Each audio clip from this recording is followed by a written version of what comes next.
Today is Thursday and it's 6 p.m. here in Central and it's kind of cold outside, so I hope wherever you are safe and warm. Um, um, First of all, I'm a little bit upset about the things that are happening today and the invasion of Russians into Ukraine. And it's kind of very hard to be cheerful and upbeat and be positive, but let's just kind of jump into this. I had a question about what is that to do when you are feeling anxious about the things that you cannot control, and that can happen not necessarily with war in the world, obviously, but with anything in our life, really. We, especially the children of adult children of alcoholics, of really afraid of a lot of things and are very anxious and very negative and upcoming things that you think you will be turned out good, but you kind of say that you won't. And I'm talking here about myself. It's been a long way for me to believe that good things can happen to me. And in a way you can think, well, maybe I'm just trying to protect myself from disappointment, and that's true. But if you continuously always looking at the things that, oh, it's not going to work out, you're always pessimistic and never optimistic, it's kind of, you can have your own, you will kind of get this onto yourself. Because I think the best approach is to be kind of like a neutral and say, let's see how that will turn out. Because if we will expect things to turn out bad, maybe they will turn out bad. And there are many things that we expect that things will turn out good, but they don't. So what is that to do in the situation then you think that you cannot control and you're afraid and anxious that what's going to happen? So let's just take let's imagine that you are fearful of losing a job. Let's say your company merged and now they will be laying off a lot of people. What is that you do? You prepare for the worst. And so what it will look like: spend some time by yourself, piece of paper and a pen or pencil, or type on a computer. Just imagine that really that happened and you've been laid off. What is that you're going to do? Okay, you're probably gonna think, all right, the next step is to have a resume. Okay, update that resume. Okay, the next thing is to ask your friends, maybe somebody's hiring. Okay, write it down the list of those people that you can contact. Even better, go on LinkedIn and then look up at the things, other people that will be in contact with the people that you need to talk to. Okay, what's the worst thing that can happen after that? Imagine you will never find a job again. Okay, then you will tap in your savings. Like, okay, what's the worst thing that can happen? You will run out of your savings. What else that can happen? Okay, then you're gonna move in with your parents. What else that can happen? Kind of like allow yourself to go in the worst scenario step by step, and allow your brain kind of absorb it and think, okay, then I will do this, then I will do this, then I will do this, and to the in the worst scenario. And why is that helps? Because you kind of giving yourself this, you kind of touching and not when you are putting yourself in that situation by imagining, you're already kind of absorbing, and then your brain starts thinking about that. So if it really would happen, you kind of already prepare because you kind of been there, done that. And it's very important to have an action steps. And I love planning and I love to prepare for the worst. So I always have like a plan, like, okay, if I'm, for instance, for this thing, if I'm lose a job, I'm going to do this, this, and this. It's like I write it down. So I prepare myself for whatever worst can happen. Then I'm going to go to my plan A, plan B, plan C. But when I know that there is a plan and I know what will happen after that, I prepare myself for the worst case scenario. I'm not afraid that much about the future. So that helped me personally to take care of my anxiety. But I have a group of, I wrote it down, the list of people that I will ask for help, their phone numbers, whatever, with the friends. Of course, if it's your friend, a phone number, you don't need to do that. But like, what would be the people that you can contact that they in the different companies, per se, and then start keeping contact with them now. So what I'm saying is prepare, imagine the worst thing, the worst case scenario, and then prepare and take action. And don't just think, oh, I will do this, but then you don't do it. That's not the way to do it, because if it really happens and you don't have the plan already set in place, then it's very anxious. And then on top of that, you'll be blaming yourself because you think, oh my gosh, I had the time to prepare myself, but I didn't do it. This is happening on me, and this is gonna, and especially if you already grew up in childhood trauma, you already saw that even if you have good intentions, things can change very, very fast. And that is the environment that really told me, like I could have a wonderful day in school and I come back home and here's my dad's all drunk and he was breaking things. So I even had a good day. I prepared for the best, right? Like I had good expectations. I was imagining I'm going to have a good day and I'm going to play with my friends and I'll do my schoolwork. But things change. So that's one of the reasons why the children that grow up with this trauma, we already prepared and we always very cautious with the things. And it reminds me of one story. When I was working in a company, my supervisor asked me to come to talk to him. And since I already grew up with the trauma and I expected the worst, I'm like, okay, I know what's going to happen. He's going to probably fire me. Like as soon I get an email to go and talk to him, I looked exactly the things that I had on my desk. I was already thinking, okay, what I'm going to pack. And I was already playing in my mind, what did I say? Maybe I said something wrong. Maybe what did they talk with my coworkers? Maybe they told the supervisor was doing a bad job. And I was thinking, okay, what are the projects that I do? Why would they let me go? And I was very, very fearful because I was already preparing for the worst. And that came from my survival instinct because this is how I grew up. And this is what I was expecting, that the worst thing that will happen.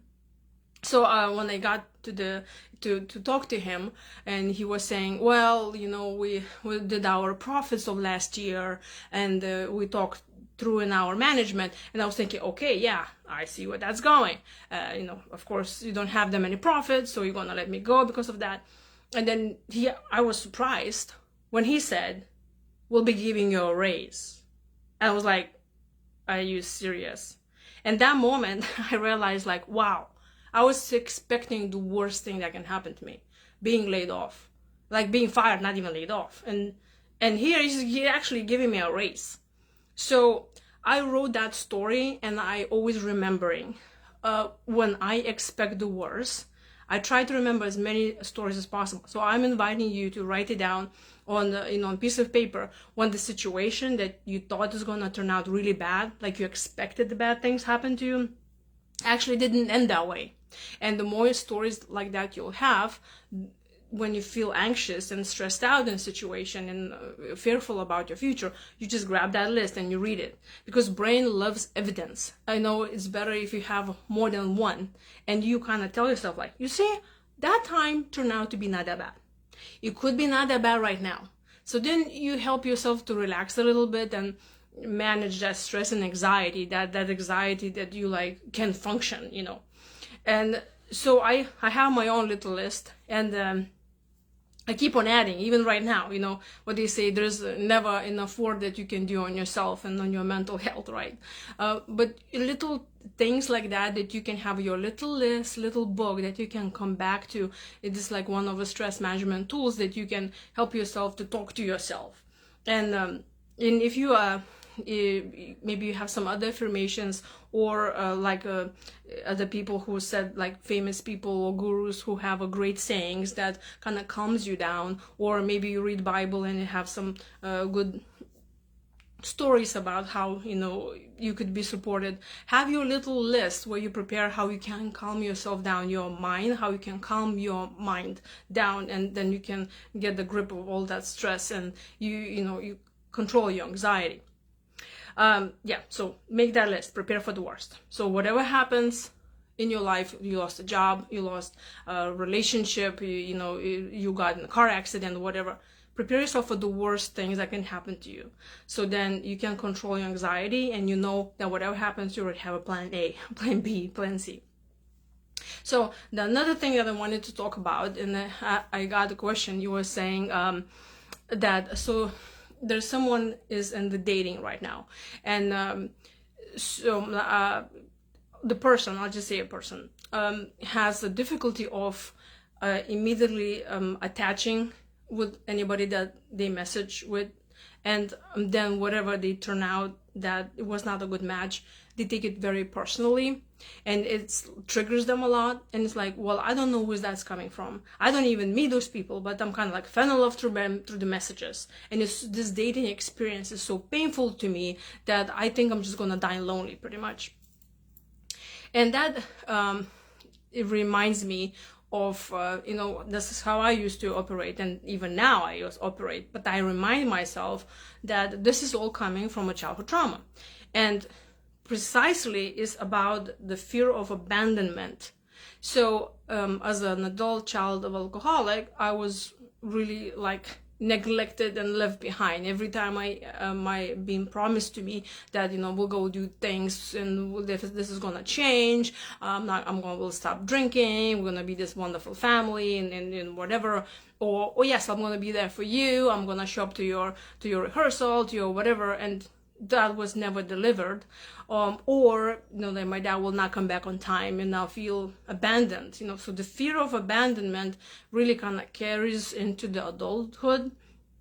And so whatever, especially that has to do with intimate relationships or with other people, when like I remember when I was still married, I will write a message to my husband at the time, and I will expect him to immediately message me back. And if he wouldn't, I will be like, oh my God, something, the worst thing that can happen. Like he's probably died or something, or he would be like working overtime, and I will message him like at 6 p.m.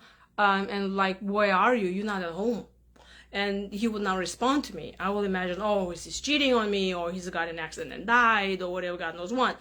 And then like an hour later, he messaged me. He says, I was just talking with coworker. We're talking about this project, whatever, and I'm on my way home.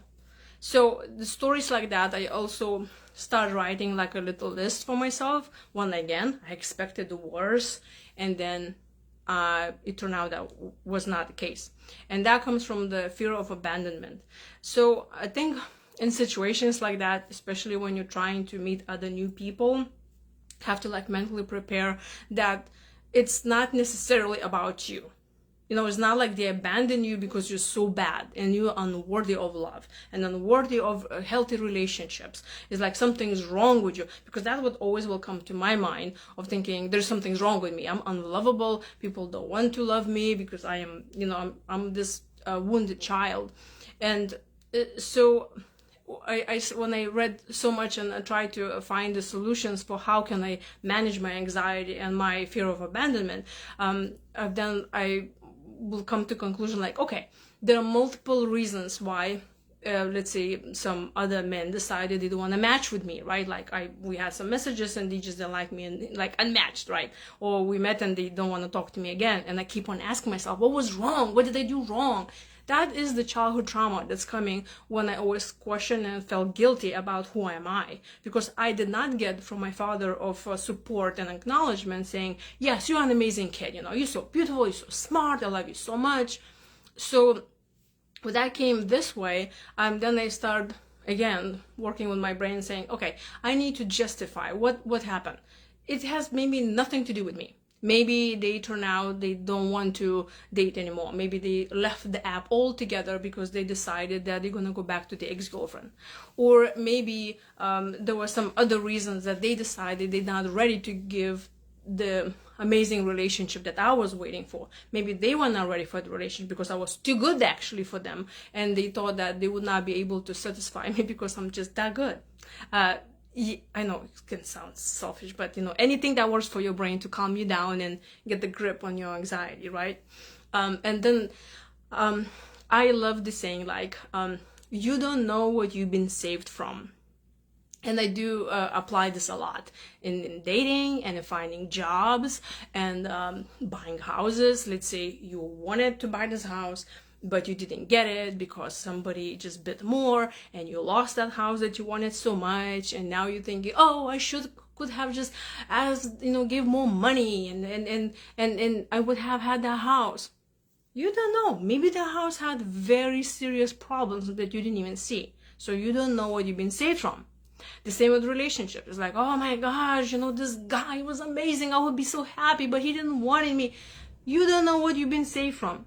And I bet you can, think about when you were like a teenager, right? And you were like so in love with somebody and had this crush, and you're thinking, I will just do anything for them if they will be my love, but they never wanted to be with me. But now when you look back, you think, oh my God, thank God they didn't want me, because I will end up in the rut with that kind of guy. So when you have an anxiety about something that you're not getting it, and you feel guilty about wanting what you want, or feeling unworthy of the things, and you blame yourself on being unworthy and not good enough, this is totally coming from childhood trauma and can have like nothing to do with that other person. But just remind yourself, you don't know what you're being saved from, and that is not personal, and better things are on the way.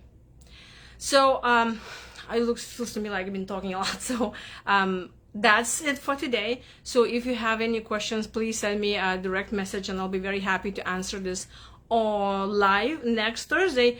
And please keep safe and warm, and keep praying for those who are in the war zone right now, because I don't think we really need a war now. Bye.